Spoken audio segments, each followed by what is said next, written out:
देखिए हमने C4 cycle पढ़ा था और हमने C4 साइकिल में आपको ये डायग्राम बताया था, ठीक है। और मुझे उम्मीद है आपको ये डायग्राम याद हो गया होगा।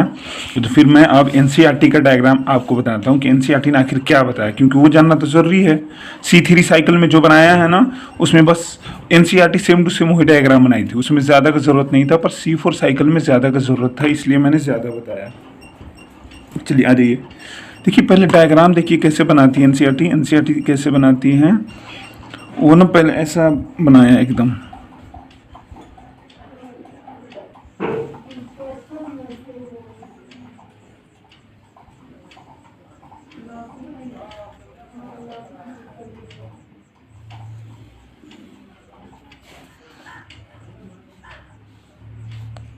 सॉरी थोड़ा रफ डायग्राम बना रहा हूँ।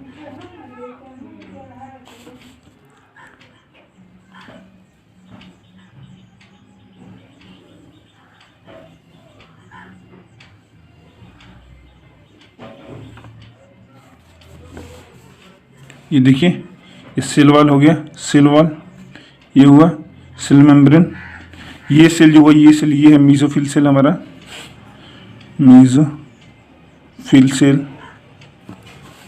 ये हुआ। और ये वाला सेल जो है वो है बंडल शीथ सेल, ठीक है ना। ये वाला सेल बंडल शीथ सेल, ये वाला है मीजोफिल सेल।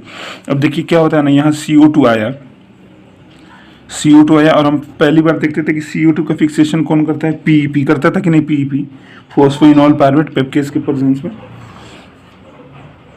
ठीक है। तो यहाँ CO2 आया तो हम देखते थे, देखिए प्लीज कहाँ गया यार, हम देखते थे कि PEP CO2 से मिलके 4 कार्बन कंपाउंड वाला एक ठो एसिड बनाया, ऑक्जेलोएस्टिक एसिड। लेकिन एनसीईआरटी देखिए क्या करती है, CO2 को डायरेक्ट नहीं लेती है, CO2 को बाइकार्बोनेट के फॉर्म में लेती है, ठीक है। और PEP से मिलके, PEP से इधर मिलके क्या बनाती है, क्या होता है यहाँ C4 एसिड बनाती है, C4 एसिड, यानी 4 कार्बन का एसिड बनाती है। और आप अब जानते हैं मेरे डायग्राम से कि वो कौन सा एसिड है, ऑक्जेलोएस्टिक एसिड, मैं कोष्टक में लिख दे रहा हूँ, ठीक है। अब क्या होता है ना, ये सेल अलग है, ये सेल अलग है कि नहीं, तो इसका क्या होता है, ट्रांसफर हो जाता है यहाँ। फिर यहाँ आ गया क्या, C4 एसिड,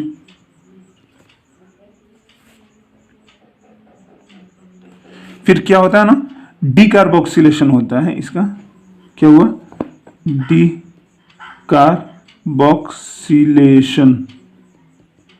ठीक है। डीकार्बोक्सिलेशन हुआ, PEP कितने कार्बन का, पहले ये जान लीजिए 3 कार्बन का है। तो C4 एसिड को चुपचाप ट्रांसफर कर दिया गया। तो आप भी वहां देखे थे कि पहले ऑक्जेलोएस्टिक एसिड बना था C4, फिर उसके बाद मैलिक एसिड बना था, वो भी C4 था। तो यहाँ ऑक्जेलोएस्टिक एसिड, मैलिक एसिड ये सब नहीं लिखा है, ये डायरेक्ट क्या लिख दिया है, C4 एसिड, ठीक है ना, 4 कार्बन का एसिड। जबकि ऑक्जेलोएस्टिक एसिड बन के उसके बाद मैलिक एसिड बनता था, मैलिक एसिड है ना।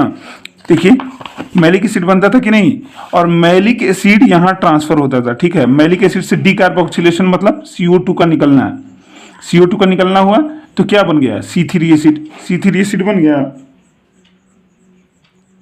C3 एसिड का क्या हो गया, फिर से ट्रांसपोर्ट हो गया यहाँ, C3 एसिड का फिर से क्या होगा, ट्रांसपोर्ट हो गया, C3 एसिड ट्रांसपोर्ट हो गया, उसके बाद रीजनरेशन हो गया। ये लीजिए, तो आपको पता है जब मैलिक एसिड यहाँ से यहाँ आता था तो उसके बाद जब CO2 निकलता था तो पायरुविक एसिड बनता था, पायरुविक एसिड वैसे के वैसे ट्रांसफर कर दिया जाता था, ठीक है। अब पायरुविक एसिड फिर पायरुवेट काइनेज के प्रेजेंस में बना देता था यहाँ PEP, सेम टू सेम है कि नहीं।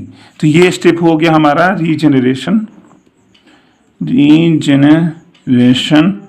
ठीक है। यहाँ हो गया फिक्सेशन, ठीक है, कार्बन डाइऑक्साइड का फिक्सेशन। यहाँ है डीकार्बोक्सिलेशन, 3 स्टेप याद रखिएगा। देखिए सिंपल डायग्राम एनसीईआरटी का, कोई दिक्कत नहीं। C4 एसिड बनाया, लेकिन कौन सा एसिड बनाया, ऑक्जेलोएस्टिक एसिड। ये कह रहा है कि C4 एसिड डायरेक्ट ट्रांसफर हो जाता है C4 एसिड का, लेकिन ऑक्जेलोएस्टिक एसिड ट्रांसफर नहीं होता है, वो मैलिक एसिड बनाता है, और मैलिक एसिड भी C4 एसिड होता है, ठीक है। C4 4 कार्बन का मैलिक एसिड यहाँ ट्रांसफर होता है। ये कह रहा है कि अब CO2 निकलता है तो C3 एसिड बनता है। तो आप जानते हैं कि मैलिक एसिड से जब CO2 निकल जाता है तो पायरुविक एसिड बनता है, पायरुविक एसिड फिर ट्रांसफर कर दिया जाता है C3 एसिड, यहाँ पायरुविक एसिड का रीजनरेशन हो जाता है। तो देखिए हमने नाम याद कराया, एनसीईआरटी में कुछ नहीं बताया, बस C4 C3 बता दिया, ठीक है। तो ये हुआ आपका C4 साइकिल। अब आते हैं हम तीसरा का जो हमको पढ़ना था कैम पाथवे। देखिए हमको 3 पाथवे पढ़ना था, C3 cycle, C4 cycle and हम तीसरा का चालू कर रहे हैं क्या, कैम पाथवे। ठीक है, कैम पाथवे। देखिए इसके बारे में कुछ जानना है, पहले मैं आपको कुछ रिवाइज करा दूं। C3 साइकिल में जो भी चलता था ना सब मेसोफिल सेल में चलता था, क्योंकि बंडल शीथ सेल सिर्फ किसके पास होता है, C4 साइकिल के पास। तो वहाँ कुछ नहीं होता था, वहाँ सिंपल आप जाके C3 साइकिल उलटिए, आपको याद हो और होना चाहिए याद यार, क्योंकि अब याद नहीं करेंगे तो कब करेंगे। याद हो तो आपको पता चलेगा वहाँ सिर्फ क्या होता था, रूबिस्को। वहाँ पीईपी होता नहीं था। C4 साइकिल में क्या है, पीईपी भी है और आरयूबीपी भी। आरयूबीपी नहीं है, जब आरयूबीपी तो इस CO2 को लेता है, फिर क्या बनाता है, पीजीए। फिर मतलब यहाँ C3 साइकिल फिर से चलता है यहाँ। जब C4 साइकिल में C3 साइकिल भी चलता है और इस सब को मिला के C4 साइकिल बोलते हैं। तो देखिए C4 साइकिल में आरयूबीपी भी है और पीईपी भी है कि नहीं। लेकिन C3 साइकिल में क्या पीपी था, नहीं, सिर्फ आरयूबीपी था, क्योंकि यही तो था C3 साइकिल। C4 साइकिल में इतना ऐड हो गया, तो C3 साइकिल में सिर्फ आरयूबीपी था, C4 साइकिल में आरयूबीपी प्लस पे पीपी यहाँ दिख गया, फॉस्फोइनॉल पायरुवेट। ठीक है ना। अब कैम पाथवे में देखिए, हाँ, तो C3 साइकिल में सिर्फ आरयूबीपी था और वो कहाँ होता था, सिर्फ मेसोफिल सेल में। यहाँ जो यहाँ पेपकेज है ना, पीपी है ना, वहाँ आरयूबीपी होता था। वहाँ बंडल शीथ तो C3 साइकिल में है ही नहीं। मतलब जो भी है CO2 एक्सेप्टर चाहे जो भी चल रहा है वहाँ C3 साइकिल में कहाँ चल रहा है, मेसोफिल सेल में। हाँ, C4 साइकिल में एक बंडल शीथ सेल अलग से आ जाता है जिसको क्रैन्स एनाटमी बोलते हैं, उसमें बदल जाता है। आरयूबीपी चला आता है बंडल शीथ सेल में और पीपी एक नया आता है जो कि मेसोफिल सेल में रहता है। फिर से याद कीजिए, C3 साइकिल में आरयूबीपी कहाँ रहता है, मेसोफिल सेल में, क्योंकि उसके पास एक सेल ही होता है मेसोफिल सेल। लेकिन C4 साइकिल में आरयूबीपी बंडल शीथ सेल में चला आता है, C3 के उल्टा, और जो एक पीपी बढ़ता है वो कहाँ जाता है, मेसोफिल सेल में। इतना अच्छा बता दिया यार, याद कर लो अब भी, अगर याद नहीं होगा तब। नहीं तो अगर आपको दोनों साइकिल याद होगा ना तो मजा समझ में आएगा। ये C4 साइकिल है, C4 साइकिल में आरयूबीपी का है बंडल शीथ सेल में, पीपी का है मेसोफिल सेल में। और C3 साइकिल में पीपी तो होता ही नहीं है, सिर्फ एक आरयूबीपी होता है, क्योंकि एक ही बार CO2 फिक्सेशन होता है। वो सब कहाँ चलता है, मेसोफिल सेल में। बात खत्म। अब कैम पाथवे में देखिए, अगर ये दोनों समझ में आया तब कैम पाथवे जाकर समझ में आएगा। पहले इसके हम जनरल पॉइंट्स लिख लेते हैं। First, discovered in crassula plant. अब देखिए कैम का मतलब क्या होता है ना, क्रेसुलेसिन एसिड मेटाबॉलिज्म। अभी लिख देंगे हम। तो क्रेसुला में खोजा के, इसलिए इसको हम कहते हैं क्रेसुलिन एसिड मेटाबॉलिज्म। क्रेसुलेसिन, देखिए क्रेसुलेसिन एसिड मेटाबॉलिज्म कैम का मतलब फुल फॉर्म है क्रेसुलेसिन एसिड मेटाबॉलिज्म। खोजा कहाँ गया था, क्रेसुला प्लांट में। अब देखिए दूसरा का पॉइंट इंपोर्टेंट है, प्रेजेंट इन सैक्यूलेंट जीरोफाइट। जीरोफाइट किसको बोलते हैं, वो पौधे जो जीरोफाइट मतलब सैंडी कंडीशन में रहते हैं, जहाँ पानी की बहुत कमी होती है, उसको क्या बोलते हैं, जीरोफाइट। तो किसमें ये पाथवे किसमें चलता है, जीरोफाइट में। आपको याद होगा कि C3 साइकिल नॉर्मल में चलता है, C4 साइकिल याद कीजिए किसमें चलता है, देखिए यहाँ शुगर केन, मेज एंड सोरगम चलता है कि नहीं चलता है। वैसे ही कैम पाथवे कहाँ चलता है, तो कैम पाथवे सारे सेक्युलेंट जीरोफाइट, जितने भी प्लांट सेक्युलेंट जीरोफाइट होते हैं, जीरोफाइट मतलब सैंडी कंडीशन या टफ कंडीशन में रहने वाले प्लांट को जीरोफाइट बोलते हैं, उन सब में ये चलता है। समझ में आया, ये पॉइंट बहुत इंपॉर्टेंट है भाई। पहल का उतना खास नहीं है क्योंकि नाम ही से है ना। हाँ, तो एग्जाम्पल कुछ याद कर लेते हैं। ब्रायोफाइलम, पाइनएप्पल, अलोए, अपुन्शिया में डबल पी होता है कि नहीं होता है भाई, उतना याद नहीं है, देख लेना तुम। अपुन्शिया, यूफोर्बिया,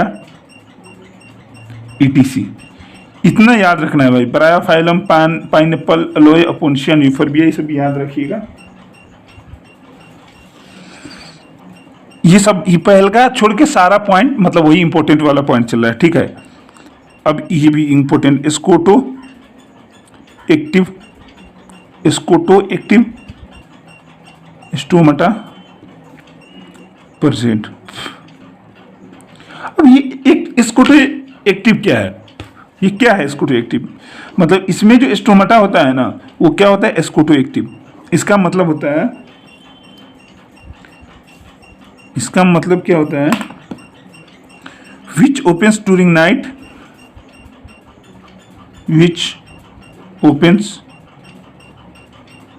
ड्यूरिंग नाइट। अब देखिए ये उल्टा ही है, ये नाइट में खुलता है यानी रात में खुलता है इसका स्टोमेटा, ठीक है।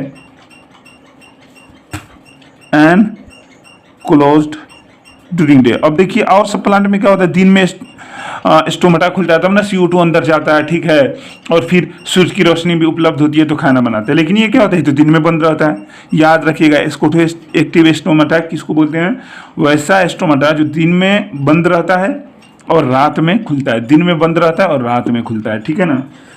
तो अभी समझ में आएगा क्यों ये दिन में बंद रहता है, क्यों रात में खुलता है, अभी सब समझ में आएगा भाई। और क्रैन्स एनाटमी एब्सेंट होती है। क्रैन्स एनाटमी याद रखिएगा सिर्फ C4 साइकिल में प्रेजेंट होती है, ठीक है।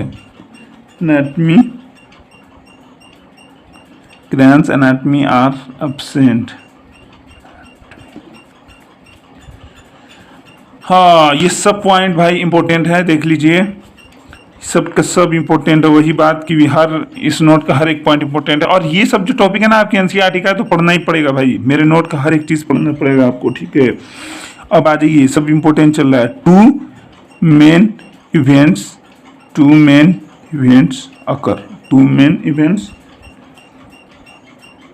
अकर, okay, two main events occur. एक में एसिडिफिकेशन मतलब एसिड का बनना। अगर आपको C4 साइकिल याद होगा तो ये मजा से समझ में आएगा। उसके बाद होता है डी एसिडिफिकेशन।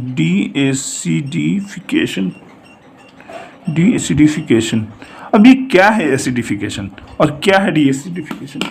तो पहले तो आप जान ली कि एसिडिफिकेशन किस में चलता है, रात में, ड्यूरिंग नाइट। अब देखिए नाइट में तो इसका क्या खुलता है, स्टोमेटा भी नाइट में खुलता है। ये चलता है during day when sunlight available. अब आपको पता है कि खाना बनाने के लिए आपको क्या चाहिए, खाना बनाने के लिए सूरज की लाइट चाहिए और कार्बन डाइऑक्साइड तो चाहिए ही चाहिए भाई। अब इसमें क्या प्रॉब्लम है ना कि रात में खुलता है, दिन में बंद रहता है, तो दिन में CO2 नहीं ले सकता। तो ये क्या करता है ना, रात में CO2 लेता है और CO2 को लेके एसिड बना देता है। देखिए यहाँ जैसे बोला ना C4 साइकिल में, ओवरव्यू दे रहा हूँ कि C4 साइकिल में मेरा डायग्राम पे आइए भाई, इसमें उतना NCERT क्लियर नहीं बनाया। C4 साइकिल में क्या होता है कि CO2 के लेके क्या बना दिया जाता है, एसिड। ये भी एसिड है, ये भी एसिड है।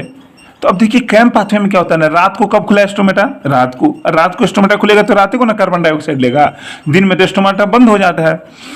तो रात में क्या किया ना, वो एसिड बना लिया, ये वाला एसिड बना लिया, ठीक है। और रात में जब एसिड बना लिया उसी को हमने क्या कर दिया, एसिडिफिकेशन। हाँ ये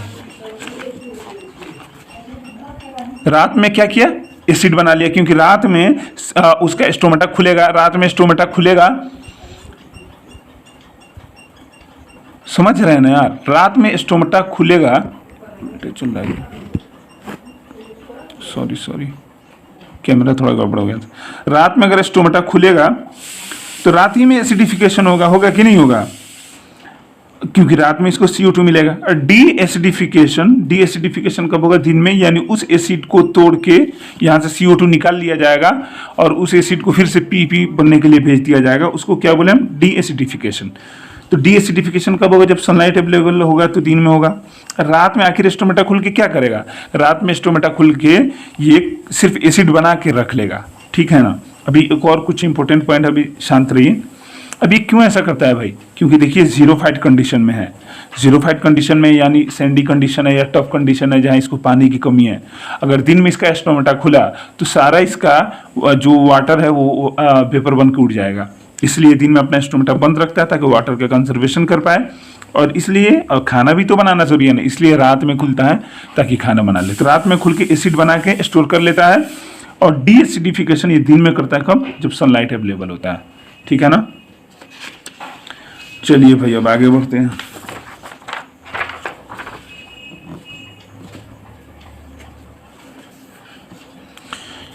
एक और खतरनाक पॉइंट याद रखिएगा,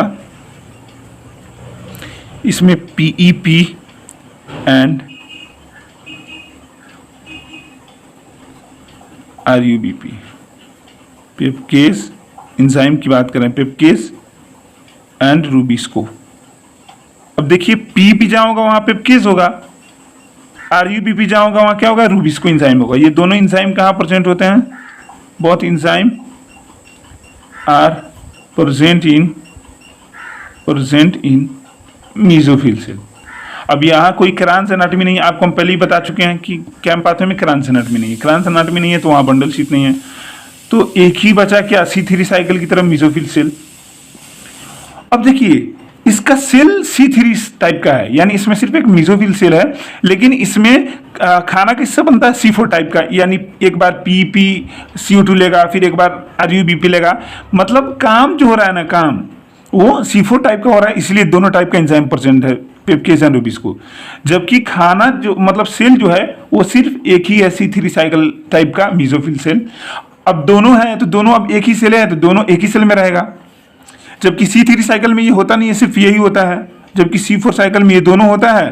ठीक है, लेकिन ये अलग सेल में प्रेजेंट होता है, ये अलग सेल में प्रेजेंट होता है। यही आपको याद रखने हैं मेरे भाई, चाहिए रिवीजन की जो अच्छे से याद रखिए, कंफ्यूज मत हुई। जब भी कंफ्यूज हुई तो आप हमको कमेंट कर दीजिए, एक बार 10 मिनट दे के हम सब आपका एक चार्ट बना देंगे और उस चार्ट में आपका मतलब सारा कंफ्यूजन खत्म हो जाएगा। ठीक है, चलिए आइए अब दोनों प्रोसेस को देख लेते हैं जल्दी जल्दी। पहला का हमारा एसिडिफिकेशन, क्या क्या होता है, फिर डायग्राम भी बना देंगे। एसिडिफिकेशन आपको अभी बताइए कब होता है? ड्यूरिंग नाइट, क्योंकि नाइट में स्टोमेटा खुलता है ड्यूरिंग नाइट, सॉरी ये थोड़ा एक्स्ट्रा दिया गया, during night when stomata open. Okay, इसमें देखिए क्या होता है, पीईपी है, CO2 लिया, ऑक्सैलोएसिटिक एसिड बनाया, ऑक्सैलोएसिटिक एसिड से बन के मैलिक एसिड बना लिया। अब मैलिक एसिड देखिए यहाँ तक तो C4 साइकिल में भी चलता है कि नहीं चलता है? यहाँ तक C4 साइकिल में सेम टू सेम चलता है।